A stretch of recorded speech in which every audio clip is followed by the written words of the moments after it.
Which one's gonna go first? Me, because I'm the girl. Okay, good enough. Okay, well, since you guys get to play in sports now that are supposed to be for us, I get to go first. So, yeah. I'm not watching the news. No, you're not. Anyway, I have 3 little babies. That's it so far. What are you talking about? They hatched? I have 3 that have hatched. You should have thrown a clip of that in here. I did in my other video. Oh, you shot another video today?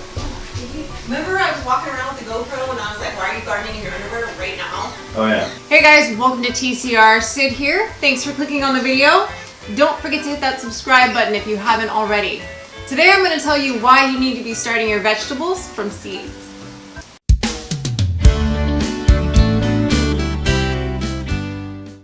We have 4 reasons why you should be doing this, growing your seeds, your vegetables from seeds yourself.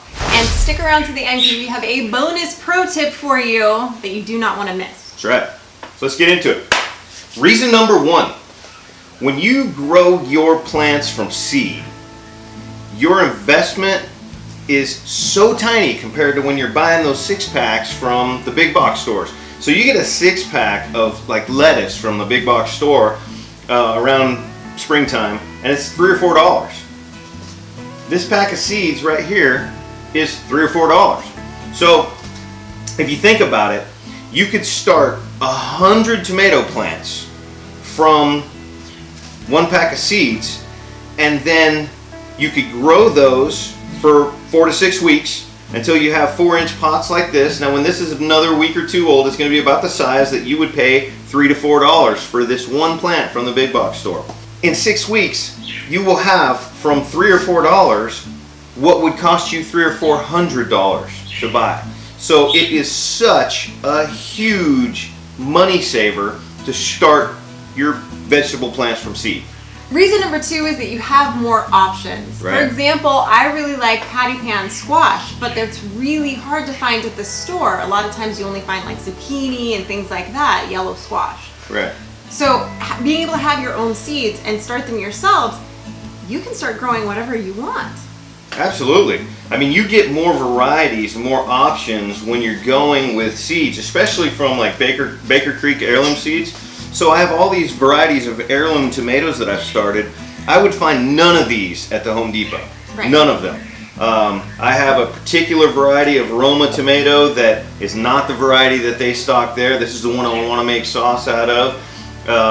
The varieties of pickling cucumbers that we're starting that they don't have at the big box store. So that variety is really important. You get to decide what's going to grow best in your environment and what's best for your taste and for your needs. That's a strong number 2 right there.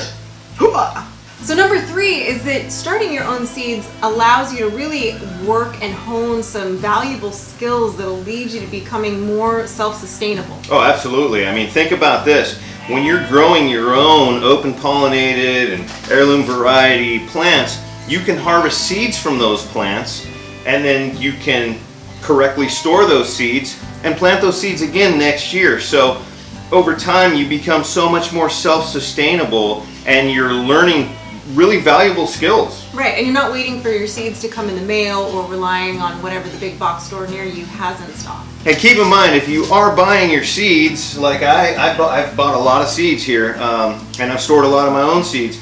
Buy your seeds from a really reputable place like Baker Creek or M.I. Gardner, Territorial. You want to make sure you're getting those heirloom, those open pollinated varieties from, you know, a family-owned business right here in America.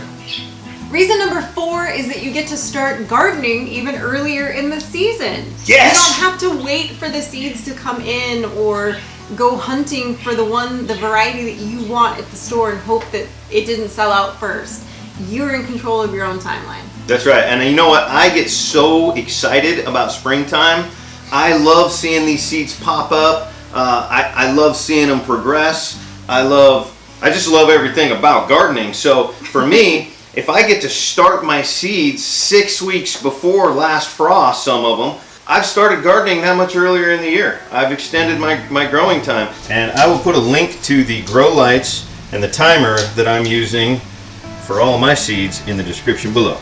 And you know, there's a lot more great reasons because, you know, as I thin out some of the seeds, I get to snack on the sprouts. But look, start gardening early. Get yourself an indoor setup and grow those seeds. Grow those seeds. It's the same reason I have an incubator, so that I can like hatch babies whenever I want. Okay, time for the bonus tip, guys. Oh, wait. I actually thought of another bonus tip. So there's 2 bonus tips. 2 bonus tips. Well, which one's gonna go first? Me, because I'm the girl. Okay, good enough. Bonus tip number 2 is first. Okay, well, since you guys get to play in sports now that are supposed to be for us, I get to go first. So, yeah. I'm not watching the news. No, you're not. Let's Anyway, move on. moving along. Bonus tip number 1 is that because you are getting so much more bang for your buck and able to grow so many more plants with your own seeds, that maybe you don't need, 30 different tomato plants. But you have all those starts. But your neighbor grew a bunch of something else that you really want. You can trade, swap, barter for other things that maybe you're not growing, don't have, etc., etc. It's limitless as far as what you can get for what you have. And that's a really exciting part of being a little bit more sustainable, is the ability to then now trade for what you need. Yeah, I hadn't even thought of that, but it's absolutely true. We do it every year. Yeah. I am not going to put all of these plants out in my garden. I have dozens of peppers here, and I'm going to put a few of them out. And then I'm going to trade some of them to Tony, and he's going to be growing something that I didn't start. I'm going to give some to some friends that maybe want to start a little garden. It allows you to maybe try some things that maybe you wouldn't have gone out and tried, that you maybe end up loving. Right. So right. What's your second bonus tip? Well, mine was supposed to be first, which, but it got bounced right off the list down to the bottom. Yeah. But my bonus tip is that if you store your seeds correctly and you keep them out of direct sunlight, out of the heat, out of moisture, and you just keep them in a safe, dark, comfortable place, these seeds will last for years. The stores will want to convince you that you need to buy your new seed stock every year, but that's absolutely not true. I have seed stock here that is 2017. Sell by December 17. And you know what's funny is this right here. So, you tell me. They germinate just fine. So, your seeds will last for several years. Store them correctly. Get yourself something to store them in. Sid got me these awesome little wooden boxes to put seeds in because she doesn't like my current organizational skills. Right. So I'm working on getting these more organized. But store them correctly, and they'll last for years until you use them up. That's right. That's it, guys. That is our gardening tips for you, from why you should be starting your vegetables from seeds and doing it all yourself. Don't forget to like the video, subscribe to the channel, and click the bell so you get the notifications. And scene. And scene. All right. That's a wrap. That's a good little video, and it's a good time for it. You're a good time. I heard that about you. Yeah, I am a good time. Yeah.